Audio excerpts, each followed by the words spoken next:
Hello friends, welcome back to my channel মধুর মশলা kitchen. আজ আমি বানাবো নিরামিষ আলু পটলের রসা। এটা আপনারা ভাত কিংবা রুটি উভয়ের সাথেই পরিবেশন করতে পারবেন। তাহলে দেখে নিই কীভাবে বানাচ্ছি। এবার কড়াই গরম হয়ে গেলে দিয়ে দিচ্ছি 2 টেবিল স্পুন সরিষার তেল। তেল একটু গরম হয়ে গেলে দিয়ে দিচ্ছি আগে থেকে কেটে রাখা ডুমো ডুমো করে রাখা পটল। এবার দিয়ে দিতে হবে সামান্য পরিমাণে লবণ আর সামান্য পরিমাণে হলুদের গুঁড়ো। বেশি লবণ এবং হলুদের গুঁড়ো দেওয়ার দরকার নেই, তাতে তেল কালো হয়ে যায় এবং পুড়ে যায়। এবার হালকা নাড়াচাড়া করে নিচ্ছি, একটু লাল লাল করে ভেজে নিতে হবে। মিনিট 2 পর ফিরে এলাম। দেখুন পটলগুলো ভালো করে আমি লাল লাল করে ভেজে নিয়েছি। এবার তুলে নিচ্ছি অন্য একটা পাত্রে। তারপর ওই তেলের মধ্যেই দিয়ে দিচ্ছি আগে থেকে কেটে রাখা আলু। তার মধ্যে দিয়ে দিচ্ছি সামান্য পরিমাণে হলুদ আর লবণ। হালকা নাড়াচাড়া করে নিচ্ছি। এইভাবে আলুগুলোকে লাল লাল করে ভেজে নিচ্ছি। আলুগুলো ভালো করে ভেজে নেওয়া হয়ে গেছে। এবার এটা আমি অন্য পাত্রে তুলে নিচ্ছি। আবার কড়াইয়ে আমি সামান্য পরিমাণ তেল অ্যাড করে নিয়েছি। তার মধ্যে দিয়ে দিচ্ছি বেগুন অপশনাল, এটা আপনারা চাইলে দিতেও পারেন, নাও দিতে পারেন। তার কারণ যাদের বেগুনে অ্যালার্জি আছে তারা কিন্তু এটা স্কিপ করে যেতে পারেন।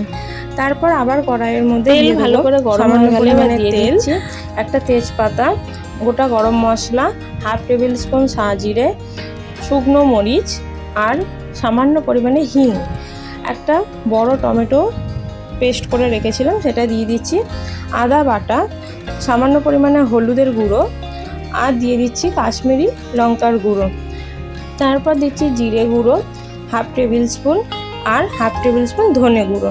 এই সমস্ত মশলাগুলোকে একসাথে মিশিয়ে নিতে হবে ভালো করে, ততক্ষণ মিশিয়ে মশলা থেকে হলুদ আর আদার কাঁচা গন্ধটা না যাচ্ছে। তো ভালো করে মিশিয়ে নিচ্ছি সমস্ত মশলাগুলোকে একসাথে।